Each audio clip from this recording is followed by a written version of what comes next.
Man, I thought you'd be a smarter woman, being Nick's wife, but you're just hopeless. Nick sure did have a bad marriage. Mark said, chuckling. Now, hand over the checkbook. If you refuse, we're getting a divorce. Alright, but you'll regret this.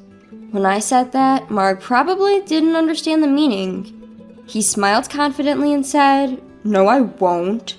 Mark is mistaken. Either way, there's no way he's getting his hands on a fortune, and I've come up with a good plan. It would be great if Mark could learn his lesson. I'm Karen, 35 years old. 6 years ago, I married my husband Nick and led a happy life. I always thought I would continue to live a happy life, but my presumption was shattered 3 years later. Nick died in a car accident. Since then, I've been devastated and unable to recover. Mark, who was Nick's best friend, supported me during this time. He took me out, recommended good movies, and did all sorts of things to cheer me up. Thanks to him, I was able to recover from the shock of Nick's death 3 years later. I'm really grateful to Mark. Then, one day, Mark suddenly proposed. Karen, will you marry me? Huh? I understand it's complicated because of Nick, but isn't it about time? You should think about your own happiness from now on. Indeed, 3 years have passed, and I feel like I've recovered from the shock of Nick's death, and that's thanks to Mark more than anything. I hadn't considered it until now, probably because I felt guilty about Nick, but if I were to be with Mark, would Nick be happy? I'll make you happy, not just for me, but for Nick too. Looking at Mark, who said this and looked at me straight in the eyes, I decided to trust him. Okay, I understand. Thank you. And so, I decided to marry Mark. In the beginning, my marriage with Mark was going very well. At Mark's request, I became a housewife and devoted myself to household chores. After work, Mark would always send a text asking, "What's for dinner tonight?" and rush home. Although it was my second marriage, my newlywed life was very happy. Mark often helped around the house on his days off, and there were no complaints. I was hoping that this happy life would continue, but the situation started to look grim after about 6 months. It was around 11 p.m. when Mark finally came home. Hey, aren't you late? I've always told you to let me know when you'll be late. There was a sudden invitation. What can I do? You could have just gone to bed first. You could have at least texted. I have to prepare dinner. It's not like it's a big deal. Stop nagging the moment I get home. He said that and went straight to the bathroom. His coming home late isn't just today. It's been happening lately all the time. Moreover, there's never any communication from him. Not even a phone call, let alone a text message. He says he's at a company social, but I wonder if he really has to attend. Even on his days off, he doesn't help around the house at all anymore. When I say to him, Mark, who's lounging around at home, "Hey, you should at least help out around the house on your days off," he doesn't bother to respond, saying, "Why do I have to tire myself out even on my days off? Isn't that your job? You're a homemaker, sort it out yourself." Among all these complaints, the one thing that is most troubling me now is our household finances. Our household budget is such that Mark gives me the remainder of his salary after taking his own allowance as living expenses, but recently the amount he's been handing over is steadily decreasing. This month too, the amount was significantly less, so when I said, "Hey, the living expenses seem a bit low," Mark replied nonchalantly, "Maybe it's less because I deducted the amount I gave to my mother." How much did you give her? About $1,000. $1,000? I told you last month when you gave her $800 that it was too much. We don't have that kind of money to spare, you know. If you deduct your allowance from that, we won't have enough for living expenses. It can't be helped if she says she needs it. Make up for the shortfall with your savings or something. What do you mean by or something? Why don't you get a part-time job or something? You're always just lounging around at home. You should do some work. The reason I became a full-time homemaker was at Mark's request. I was taken aback by Mark's harsh words, but I realized I really needed to get a part-time job to make ends meet. I reluctantly started looking for a job. I found a part-time job that would only require me to work for a short period of time. and I got the job there. The part-time job allows me to return home in the evening, so it was convenient. One day, work ran a little late, and when I finally got home, the front door was unlocked. When I curiously looked at the entrance, I saw that Mark was already home. "Mark, you're already home?" I called out, and he turned around in surprise, hiding something at the same time. "Wait, what did you just hide?" Nothing. "Liar, you just hid something." I snatched something from Mark's hand and saw that it was my bank book. "Huh? What were you looking at? Stop it." He grinned and said, "You've saved up quite a bit, huh? I had no idea. You're always saying we're short on money." "That's not it. This is..." "Well then, all that money should be transferred to my mother's account." "Huh?" "It's not, huh? It's only natural to entrust such a large sum to my mother." "Why do I have to give your mother my money?" "The wife's money is the mother-in-law's money. Don't you even know that?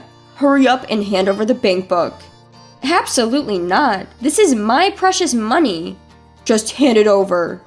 I ran away from Mark, who was trying to forcefully take my bank book, and locked myself in the bedroom. While Mark was pounding on the door, he shouted, "Hey, you really are a money-grubbing woman. Hurry up and hand over the bank book." Who's the real money grubber here? The bank book shows a balance of $300,000. It was supposed to be hidden deep in a drawer, yet Mark rummaged enough to find it, which disgusted me. This money is sacred. It must never be spent. "Man, I thought you'd be a smarter woman being Nick's wife, but you're just hopeless. Nick sure did have a bad marriage," said Mark, laughing. He can insult me all he wants, but he crossed the line when he insulted Nick, his best friend. That's when I realized I couldn't go on with this man. After some time, I heard the front door close. Mark seemed to have left. I exited the bedroom and confirmed that nobody was around. As I was pondering what to do next, all that came to my mind was divorcing Mark. If Nick saw me now, what would he say? With that thought, Nick's absence became overwhelmingly sad, and I started to cry. That's why this money must never be given to Mark. I put the bank book at once inside a locked suitcase. I waited for Mark to return, but he never did. Where could he have gone at such a time? Perhaps he gave up and went to drink. As the day turned into night without him returning, I ended up going to sleep. The next day, I woke up and Mark was still not home. I thought with a calmer mind than last night. There's no way I can continue to live like this. I don't want to hand over the bank book to Mark. He not only insulted me, but also Nick. I won't forgive him. For the time being, I packed only the necessary things. Right then, Mark returned home. "What? You're awake?" "Where were you?" "I went back to my parents' house. Just got back from the real estate agent." "Real estate agent?" "With your $300,000, I bought a new house for my mom. Of course, it's a new single-family home." "Huh?" "So hurry up and give me the bank book. If not, we're getting a divorce." "I understand." "Huh?" "It's a divorce, isn't it? I'm fine with it." "No, well..." Mark was taken aback. Did he think I'd hand over the bank book easily if he mentioned divorce? Okay, but you'll regret it. When I said that, Mark probably didn't understand the meaning of my words. He replied with a nonchalant smirk, "No way." Regardless, I went into the bedroom to get the luggage I had packed. Mark was mistaken. He probably thought that even if we divorced, he would get half of the property, about $15,000. But that was a mistake. Either way, there was no way Mark could get his hands on a large sum of money.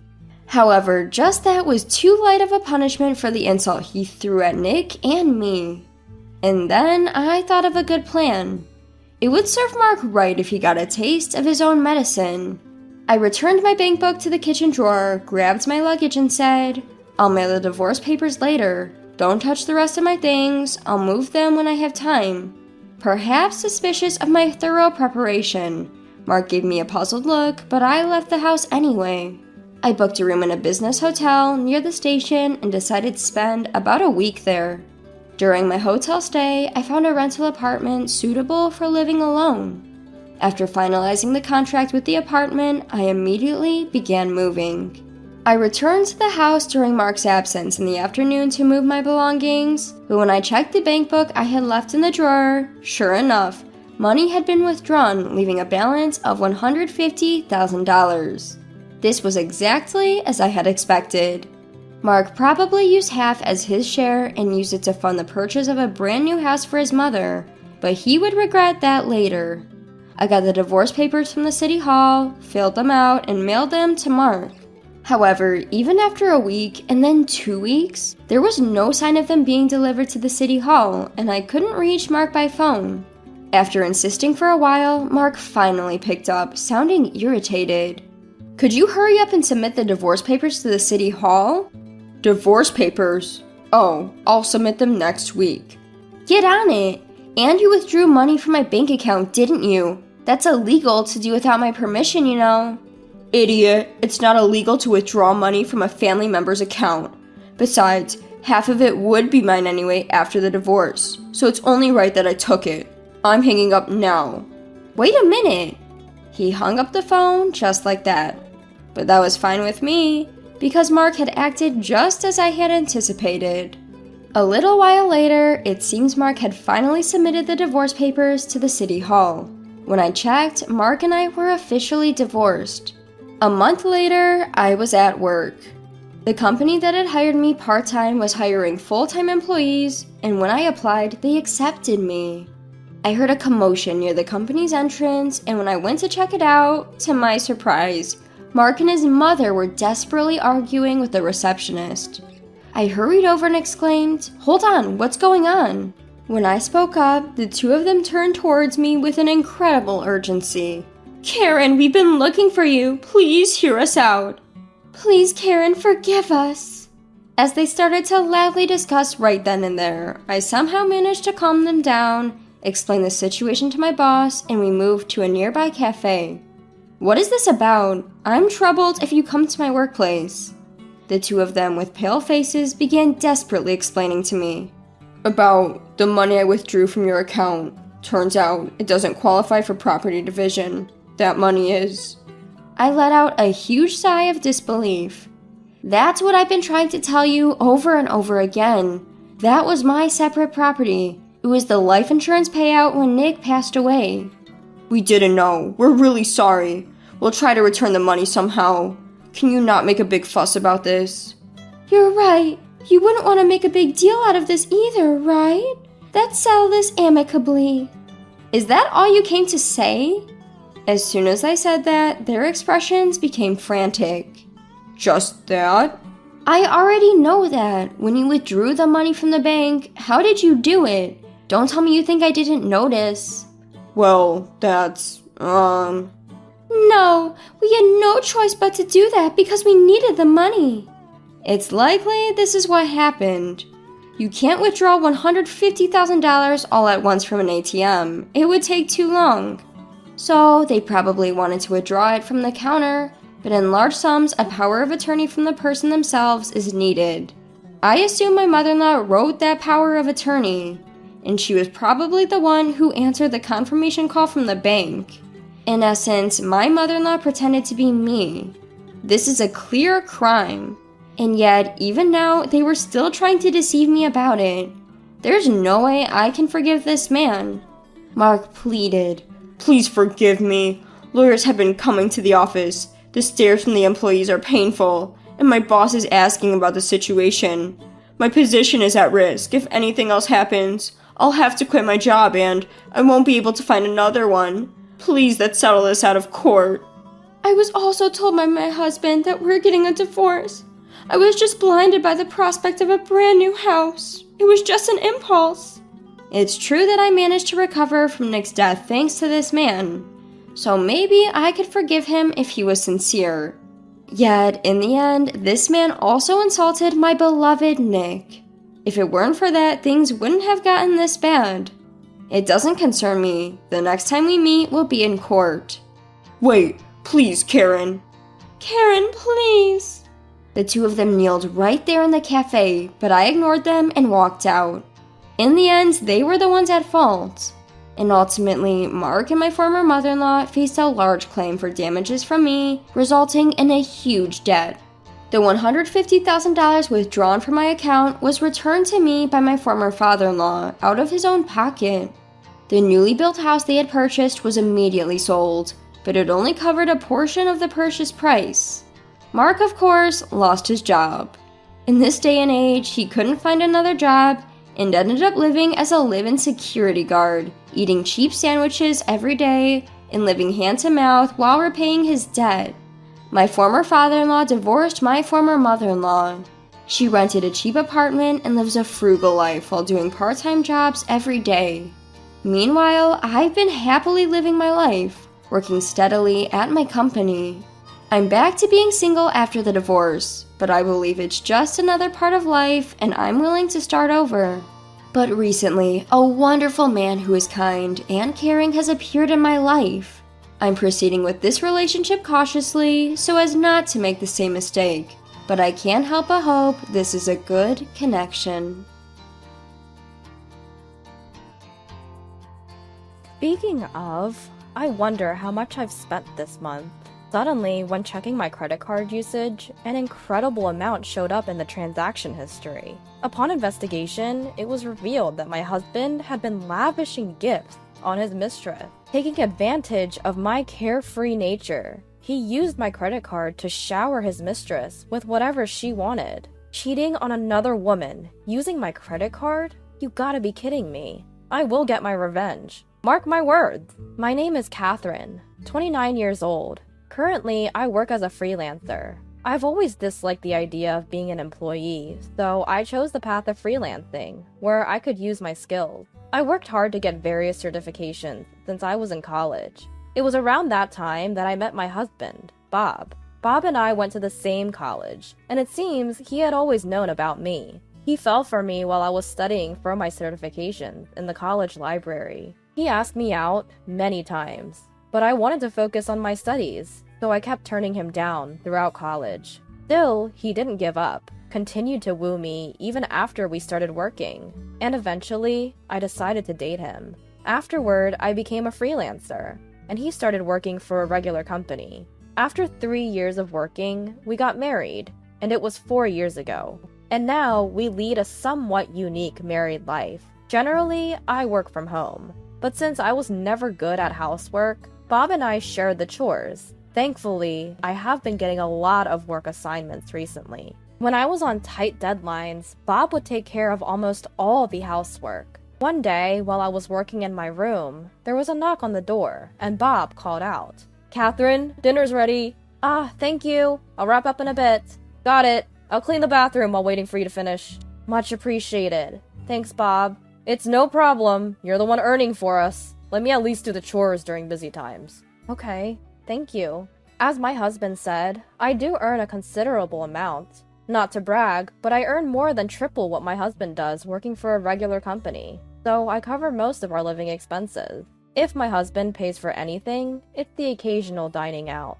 I pay for everything from the apartment rent to utility bills. Friends who know about our lifestyle always exclaim, "That's unbelievable!" But I never really had any complaints, because I don't have any material desires. I mostly save the money I earn. I work because I enjoy it, not because I want money. So I didn't really mind carrying most of the financial load. And I even felt grateful to my husband, who understood and supported my way of working. Then, one day, while I was working at home, a package arrived. The contents of the package addressed to me was a brand new computer. Given my line of work, a computer is indispensable. I immediately finished setting it up and started working with a renewed spirit. During a break, a thought crossed my mind. Speaking of which, how much did this computer cost again? I bought it last month, and I've already thrown away the receipt. It's embarrassing, but I am quite a careless person and do not have a habit of keeping track of household expenses. I have no clue how much I'm spending each month. To check my card usage, I logged into my card company's app on my phone. Looking at the statement, which I hadn't done in several months, I thought, I'm not spending as much as I thought. This computer, by the way, was purchased with my main credit card. I have another credit card in my name, which is used for daily expenses and groceries, so my husband usually carries it around. I might as well check the usage of that card too. When I checked the statement on my phone, an unbelievable amount was displayed. What? $3,200? What the heck is this? The usage last month was a whopping $3,200. That's twice the price of the computer I bought.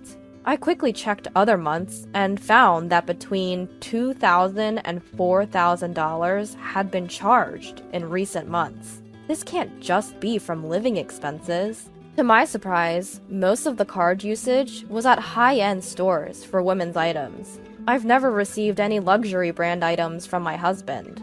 I had never suspected my husband before, but this is too strange. No way. Is Bob having an affair? The shocking reality made my head spin. Despite the shock, curiosity got the better of me, and I began to meticulously check each statement. Looking in more detail, I found charges from a travel booking site. He seemed to be booking frequently on the site, spending a considerable amount on accommodations. With a sinking feeling, I quickly checked the calendar. Sure enough, a few days after using the travel site, my husband was always going on business trips. I don't want to believe it, but with all this evidence, it's hard to dismiss it as a misunderstanding. How could this happen? Why? With a poker face, was he lavishing his mistress with my credit card? But I guess I loved my husband more than I thought. I just couldn't believe it, and I wanted to deny it somehow. This might just be him fronting the company's travel expenses. Maybe he bought something to surprise me and is hiding it. As I thought of these unlikely possibilities, I tried to deceive myself for a few days. At my wit's end, I needed reassurance and ended up checking his phone while he was asleep. Praying, I opened his messaging app, and sure enough, there was evidence of him getting along well with a woman who seemed to be his mistress. I'll buy anything for you. My workaholic wife is the one earning it. LOL. Bob, you're the best. I want Louis Vuitton's new bag next. Of course I'll buy it for you. Looking forward to our trip next month, too. The inn we stayed at last time was great, but next time we're going abroad. I can't wait till next month. This time, we're going to take it easy and deepen our love. Just the two of us. The moment I finished reading everything, a surge of indignation consumed me. An array of disgusting remarks, unimaginable from my normally cool husband Bob, made me feel sick. By this time, my feelings towards Bob had shifted from sadness to anger. A workaholic wife? That must be me he's talking about. A trip next month? Abroad? Just how much can a person ridicule someone else? I thought he understood my job, but in the end, he only saw me as his cash cow. Being taken for granted to this extent, it's unforgivable. If he's thinking that way, well, I have my own idea too. And so, I decided to take my revenge on them. While checking their vacation schedule, I started preparing for my revenge. A week later, to prevent my revenge from being discovered, I was living as ordinarily as possible. Sure enough, when Bob came back from work, he started the conversation with an apologetic look. Hey, I'm sorry for the sudden notice, but I have to go on a business trip abroad next month. Inside, I was thinking, gotcha. But I responded calmly. A business trip abroad? That's unusual. You've always been on domestic trips. Well, our company is expanding its business overseas, too. Oh, really? That's impressive. Being chosen for such an important trip. Well, yeah. Of course, Bob doesn't have the skills to do such an assignment. His company is a small general enterprise, and there's no way it's expanding overseas. As I watched Bob, he brought up this. Oh, by the way, I'm going to use your credit card for personal shopping during the trip. I see. I know it's tough to go abroad, but do your best on your trip. Thanks. Sorry, Catherine, but I'll need you to take care of the payments. At Bob's words, I just smiled, without saying, okay, or I understand. Seeing my reaction, Bob also beamed at me.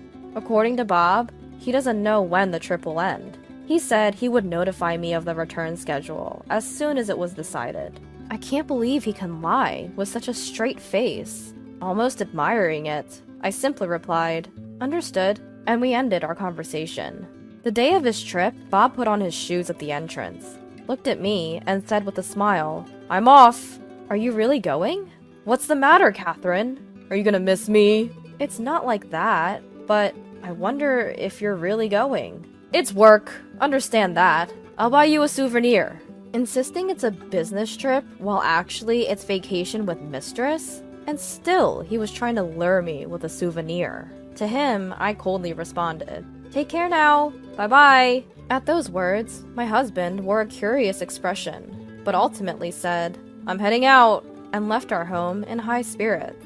From there, I began hastily tidying up the house. I packed all my belongings into boxes and shipped them to my parents' place. I had already informed my parents that I was divorcing Bob and would be leaving this house. While my mom and dad were furious with Bob, akin to a roaring blaze, I explained to them that I had a plan for vengeance on my own and would hire a lawyer to collect the money he used on his mistress. In particular, my father seemed ready to vent his anger directly on my husband, but I persuaded him to keep a lid on it for now. A few hours later, "I just landed," came a message from my husband. At that moment, I contacted the credit card company. "I've lost my card and would like to halt its usage," I explained, and the procedure was completed promptly. Now my husband wouldn't be able to use his credit card during his trip abroad. His mistress, who was using him like an ATM, must be frustrated as hell. While imagining that, I received an international call from my husband, as expected. When I answered, he sounded frantic, demanding, "What's going on?" To his panic in question, I intentionally asked back in a puzzled tone, "What do you mean? What's up?" "My card isn't working." "Really now?" "What do you mean, really now? Haven't you heard about any issues with it?" "Issues?" "It's bizarre. I was able to use it to buy my plane ticket." Annoyed, my husband complained, to which I calmly explained, "It's not a glitch. I contacted the car company and had your card stopped." What? Come on, Catherine. Quit joking around. Why would I joke about this? Clearly, your card isn't working. Isn't that obvious? Over the phone, my husband seemed bewildered for a moment, but quickly realized the gravity of the situation. He was so startled that he yelled at me with a volume I'd never heard before. "Stop messing around! I told you I'd be using the card during my business trip. Didn't I?" "Oh, did you mention something like that?" "Why the hell would you cancel it then? I can't pay for my accommodation or buy anything now." "Yup, that's true. But did I say you could use it?" "What? You? Stop messing around!" "In the first place, why should I cover the expenses for your little affair?" At those words, my husband was rendered speechless. He probably hadn't even considered that I was aware of his infidelity. "Why? No, since when?" he stammered, his voice shaking with confusion. To that, I cut in. "Anyway, I'm divorcing you." "What? Divorce? You're joking, right?" Why would I lie about it at this point? I can't be married to someone who cheats. "No! Wait! I didn't mean..." "Whatever your intentions are, it doesn't matter. I've already hired a lawyer, so if you need to talk to me about anything, go through him. Goodbye." As I went to hang up, my husband cried out in desperation. "Wait! Please!" It seemed he had finally caught on an important fact. His voice shaking, he pleaded with me. "What happens if the card is blocked? How am I supposed to get home?" "You finally realized? You mean, Catherine, you did it knowing all about it?" "Of course. Did you think I wasn't checking the credit card statements?" "No! No way!" My husband's alarmed voice must have reached his companion, because a woman's voice suddenly shrieks from the other end of the line. "Hey, what's going on?" And desperately, he was trying to calm her down. Just hang on a second. I'll sort this out." "And how do you plan on doing that if we can't get back to Japan? You're going to take responsibility for this. You're totally useless." He seemed terrified at the idea of their relationship falling apart. With a pleading voice, he begged me for help. "Please, Catherine! Please forgive me!" Forgive you? Not a chance. Don't say that, please. We won't be able to go back to Japan if things stay like this. You heard her, didn't you? Please, for my sake. Huh? For your sake? Wow, you've never pleaded like that for me. He prioritizes his own security and that of his mistress over an apology to me. I had lost all patience with him and let him have it with some cold, hard words. Why should I spend my money on you and your lover? It's ridiculous, however you look at it. But blocking my card is harsh. I'm overseas, you know. What am I supposed to do if I can't get back home? What about my job?